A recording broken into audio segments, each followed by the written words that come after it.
कि घर घर अवैसी का झंडा लगा दो, कि घर घर अवैसी का झंडा लगा दो, अवैसी के दुश्मन को सब ये बता दो।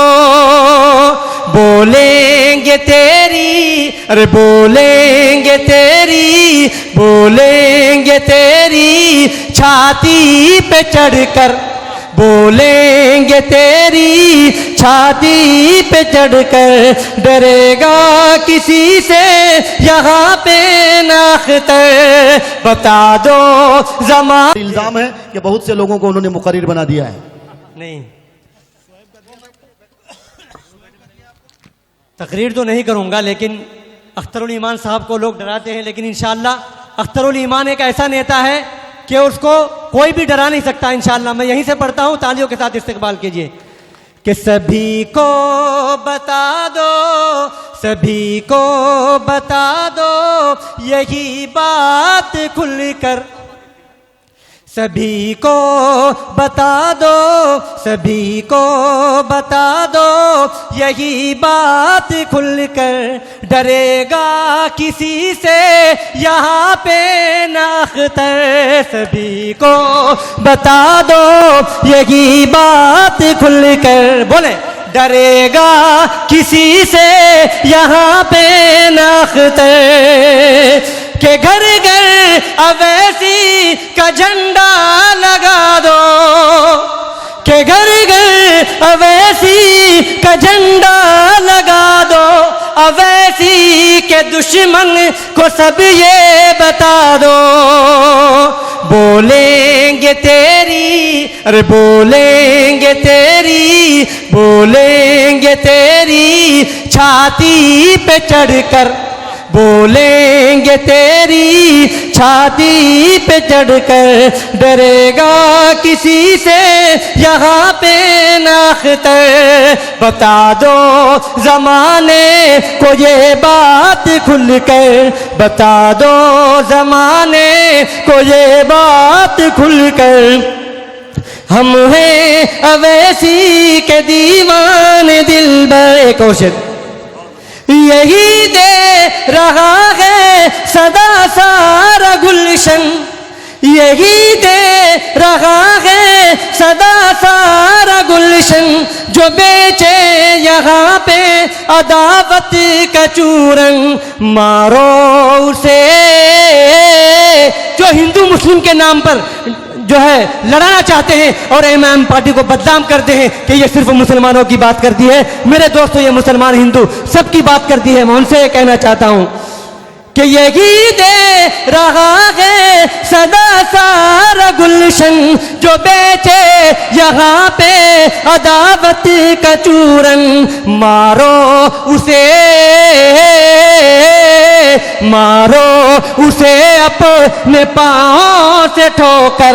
अरे हम हैं अवैसी के दीवाने दिलबर, एक बात कहे, हम हैं अवैसी के दीवाने दिलबर। मेरी माँ और बहनें आई हुई, बस एक शेर और पढ़ता हूँ मैं, तो खास मुलाहिदा फरमाए कि अख्तर को दिल से जिताओ हमेशा, जिताएंगे अख्तरुल ईमान साहब को इंशाअल्लाह, इंशाअल्लाह, कि अख्तर को दिल से जिताओ हमेशा, अरे पतंग का ही परचम उठाओ हमेशा, कि अख्तर को दिल से जिताओ हमेशा, पतंग का ही परचम उठाओ हमेशा, कि मानो ए दादी, मानो ए दादी, मुमानी ए सिस्टर, के मानो ए दादी, मानो ए दादी, मुमानी ए सिस्टर,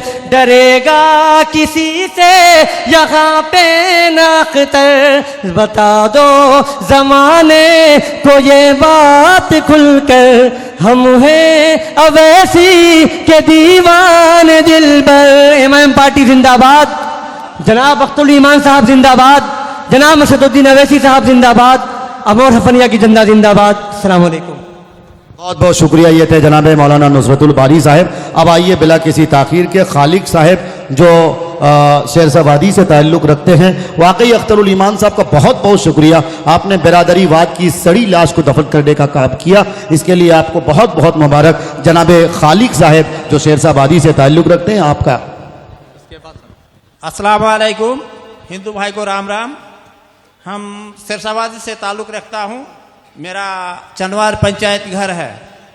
आप लोगों से गुजारिश है कि मैं कोई मुक़र्रिर नहीं हूँ, लेकिन आप लोग से इत्तला करता हूँ कि ये अमोर विधानसभा जो है तो चारों तरफ से घिरा हुआ है, और ये ऐसा विधानसभा शायद ही बिहार में कहीं होगा।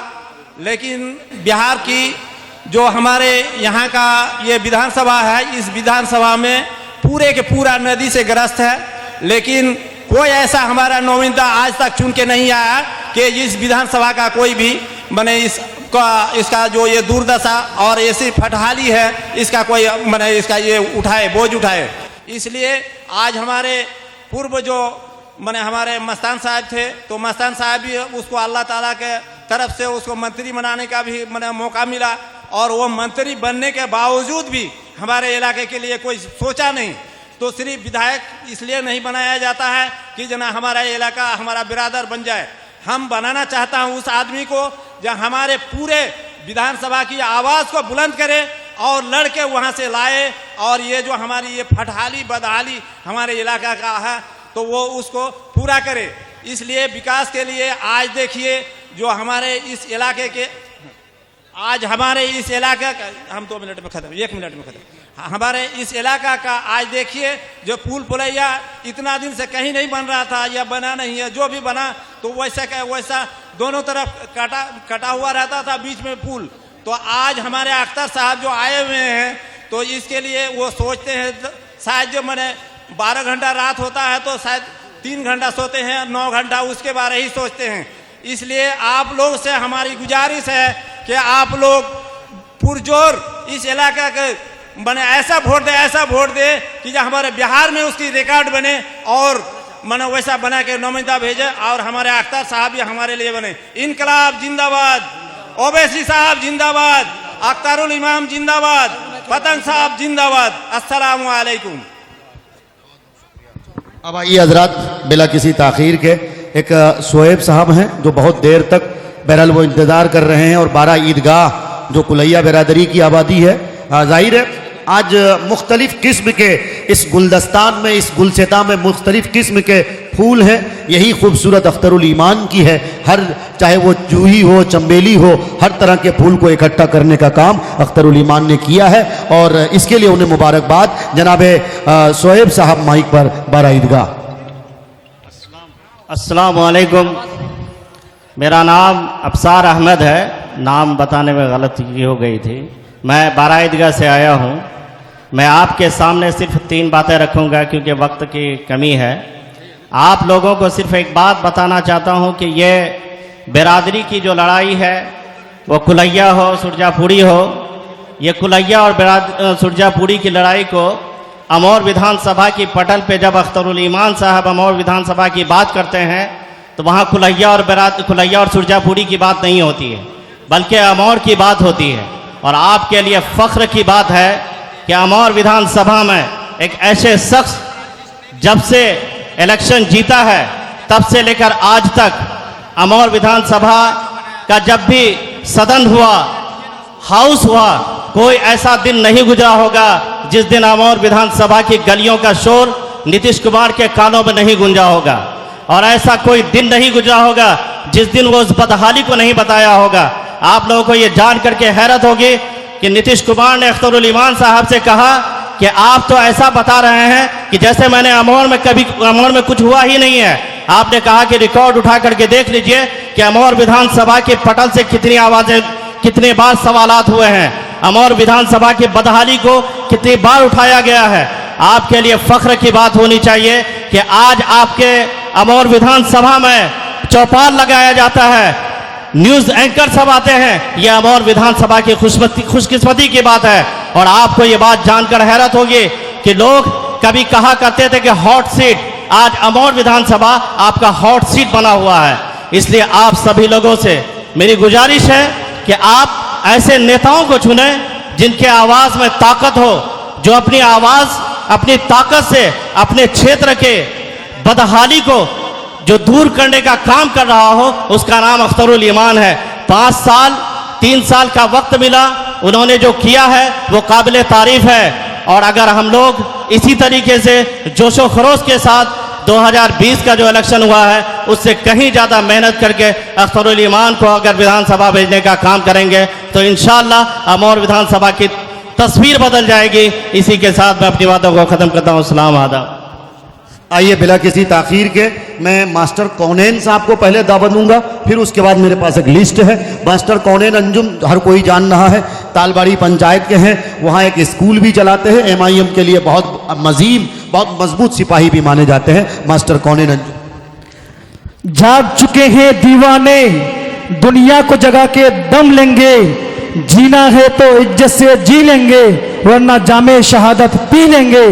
दोस्तों, हफनिया के इस इनकलाबी सरजमीन पर यह भी इस बात की दलील है कि अख्तरुल ईमान को कोई ताकत नहीं रोक सकता है और 1 लाख वोट से कामयाब मिलने वाली है। मैं इस शेर के साथ कहूंगा कि अदावत के तीर चलने नहीं देंगे और ये जो बीजेपी की हाथ है इसको उभरने नहीं देंगे, पतंग की बुलंदी को कभी झुकने नहीं देंगे और अमौर विधानसभा में अख्तर को कभी मायूस होने नहीं देंगे। आप लोग कहते हैं कि सियासत कौन करता है, बगावत कौन करता है, हमें मालूम है हमारी हिफाजत कौन करता है। अरे सीमांचल में सब टुकड़ों में पलते हैं, सीमांचल में सब टुकड़ों में पलते हैं, बगावत कौन करता है, बगावत कौन करता है। रियल में हमें पॉलिटिक्स अगर कोई सिखाया है तो वो जनाब अख्तरुल ईमान है। सरकार से कैसे लड़ाई होती है, कैसे लड़ा जाता है अपने हक के लिए, वो अख्तरुल ईमान साहब ने सिखाया है। किसी शायर ने कहा है कि मुखालिफ सब भी खुश होती है, लोहा मान लेती है, निजामत की अगर शेर अच्छा हो तो पूरी दुनिया मान लेती है। बहुत बहुत मुबारक। असल में अख्तरुल ईमान साहब की बड़ी तारीफ़ें होती हैं, लेकिन मुझे एक बात समझ आई कि एक चीज़ में उनकी तारीफ़ नहीं होनी चाहिए, उन्होंने हर बंदे को बहुत बड़ा मुकर्रिर बना दिया। यही वजह है कि स्टेज मेरा छोटा पड़ गया। ये मैंने मजाक में बात कही, ये उनकी खूबी है कि उन्होंने अपनी जादुई गोयाई से सबों के अंदर एक सहर आफरीनी पैदा करी है। इसके लिए पेश की मुबारकबाद। अब आपको एक बात बताना है, अख्तरुल ईमान को हमारी ज़रूरत है या हमें अख्तरुल ईमान की ज़रूरत है? बोलिए बोलिए, हमें अख्तरुल ईमान की जरूरत है। ये लड़ाई इंसाफ की लड़ाई है। अगर अख्तरुल ईमान जीतेंगे तो ये बैसा अमौर की जीत होगी, मजलूम की जीत होगी, गरीबों की जीत होगी। इसलिए हमें अख्तरुल ईमान के हाथ को मजबूत करना है। आइए इसी कारवां को आगे बढ़ाते हुए कौसर इकबाल अजीजी है जो महिष बतना के हैं, मैं इसके बाद मैं बुलाऊंगा उनको भी, बेफिक्र रहे, मेरे ज़हन में है, मैं हूं।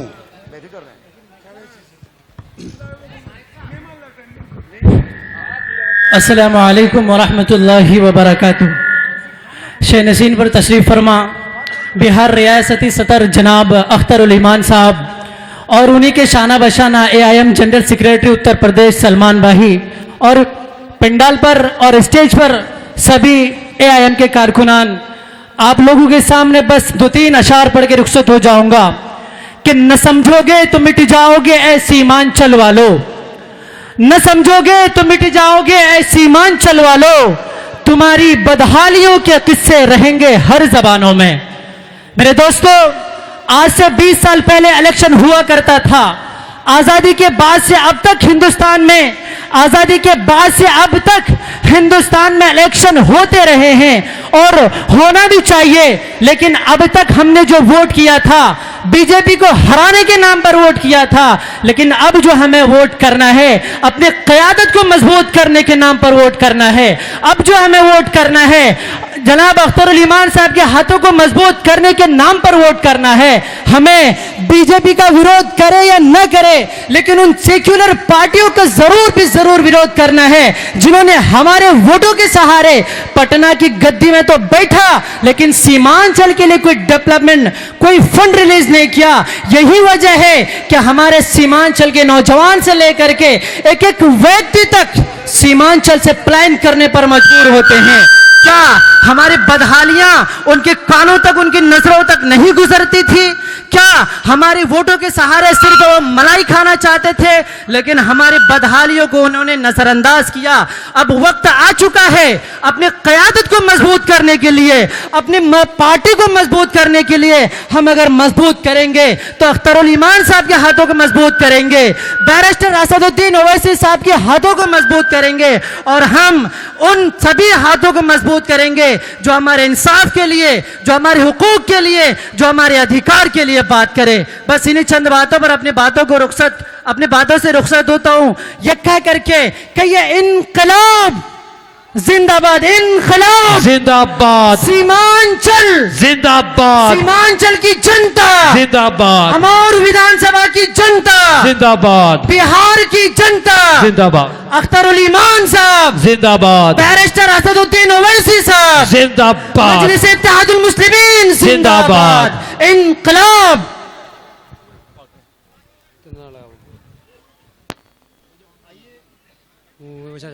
मौन हाफिज मंजर साहब जो नंदनिया से तशरीफ लाए हैं वो आपके सामने ख्याल करेंगे इंशाल्लाह। मुश्किल से 25 से 30 सेकंड के अंदर बात होगी। अस्सलाम वालेकुम रहमतुल्लाहि व बरकातुहू।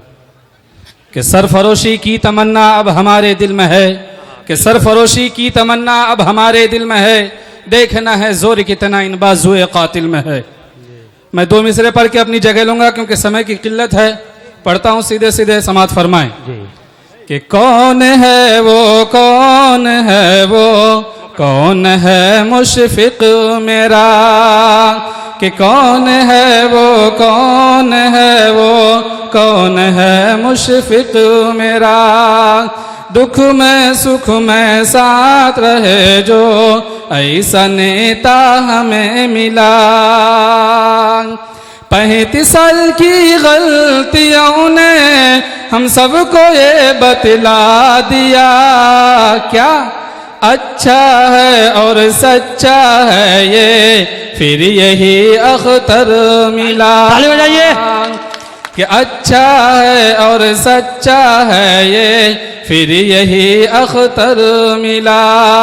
5 साल की काम काजों ने हम सबको ये बतला दिया कि अच्छा है और सच्चा है ये, फिर यही अख्तर मिला। अस्सलाम वालेकुम। आइए हजरात, बहुत बहुत शुक्रिया, वक्त का ख्याल इन्होंने रखा इसलिए इन्हें मुबारकबाद पेश करता हूँ। अब आइए हमारे उलमा बिरादरी में एक नाम ऐसा जिन्होंने अख्तरुल ईमान साहब की क़यादत को बहुत पसंद किया और अमौर विधानसभा में जगह जगह उलमाए किराम की मीटिंगें कराई। बदनामियाँ बहुत आई हैं, लेकिन यकीन जानिए हम जानते हैं इलाज प्यास का दरिया के पास रहता है, इसीलिए तो समंदर उदास रहता है और बड़े ही प्यार से तहजीब देखती है इन्हें, ये कौन बस्ती में सादा लिबास रहता है। तो ये शख्स जो सादा लिबास में मलबूस हुआ करता है और अपनी ज़ुबान से हमेशा हक्कानियत की बात करता है, इस सादा लिबास और इस सादा लिबास के मलबूस शख्सियत को देखते हुए आज उलमा भी अंगुश्ते बदंदा है कि हम अख्तरुल ईमान के हाथ को मजबूत करते हैं तो ये हमारी जीत होगी। मौलाना अबू सालेह कासमी साहब माइक पर तशरीफ फरमा। अस्सलामु अलैकुम व रहमतुल्लाह। शेर बिहार जनाब अख्तरुल ईमान साहब और हैदराबाद से आए हुए MLA हजरात, काउंसलर हजरात और हमारे आगे तशरीफ़ फरमा तमाम सीमान यहाँ अमौर विधानसभा के इमाम के चाहने वालों, मैं इस वक्त 1 घंटा से वहाँ खड़ा था। बड़े मुहिब्बीन मुखलिसीन ने कहा कि आप स्टेज पर चलिए, स्टेज पर चलिए, लेकिन मैं कहा काम करने वाले कार्य कर रहे हैं, मुझे ज़रूरत नहीं है। लेकिन हमारे एक जनाब अबरार साहब जो हैदराबाद से काउंसलर हैं, वो कल पूरी टीम के साथ मेरे पास आए और वो ज़बरदस्ती मुझे यहाँ लेकर के आ गए स्टेज पर, वरना मैं आपके सामने आना नहीं चाह रहा था। इसीलिए आपसे न मेरी तकरीर होगी, न वाज, न भाषण, सिर्फ एक दर्द, क्योंकि दर्द दिल के वास्ते पैदा के इंसान को, वरना तात के लिए कम न थे करो बयां। एक दर्द आपके सामने रखना चाहते हैं। बड़ा अफसोस होता है हमारे यहाँ के लोग कितने भोले भाले हैं, जब कहते हैं कि एकटा वोट छे जहां पाम दे दूं, बहुत तकलीफ होती है। और बाद लोग कहते हैं कि एकटा वोट छे मियाँ भागता खाइल खाते खाते अपना दस्तरखान बैठे दिले, उनको दे देंगे। मेरे भाइयों सुनो, 11 तारीख को अल्लाह तबारक व तआला ने आपको एक मतदान दिया है। वो बड़ी ताकतवर चीज है, बड़ी कुव्वतवर चीज है। जिस हक को आपको दिया गया है, अगर इस हक के अधिकार को आप न समझे तो इससे ज्यादा ना समझी कुछ नहीं होगा।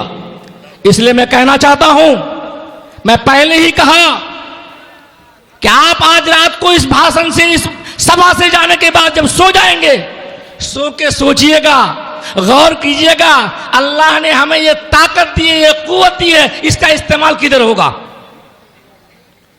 कहां होगा। आज एक तरफ लोग बोलते हैं जिधर चाहेंगे दे देंगे।